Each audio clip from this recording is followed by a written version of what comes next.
வணக்கம் நண்பர்களே, விஜயபிரகாஷ் பேசுகிறேன். பயத்தை வென்றெடுப்பது எப்படி? ஒரு எக்ஸாம் ஃபியராக இருக்கட்டும், ஒரு பிஸ்னஸ் ஃபியராக இருக்கட்டும், எதுவாக இருந்தாலும் சரி, அதற்கு ஒரு 4 ஸ்டெப் ஃபர்ஸ்ட் வீடியோவில் சொல்லியிருந்தேன். அதுலேயும் குறிப்பாக மைண்ட்ஃபுல்னஸ் மெடிடேஷன் பண்ணுறது எப்படி அப்படின்னு சொல்லி ஒரு 6 ஸ்டெப் சொல்லியிருந்தேன். எத்தனை பேர் அதை பண்ணீங்க?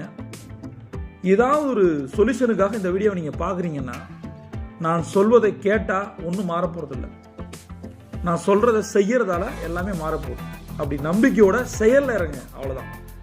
இன்னைக்கு பார்ட் 2 இந்த வீடியோவில் பயத்தை எப்படி கம்ப்ளீட்டாக வென்றெடுக்கிறது.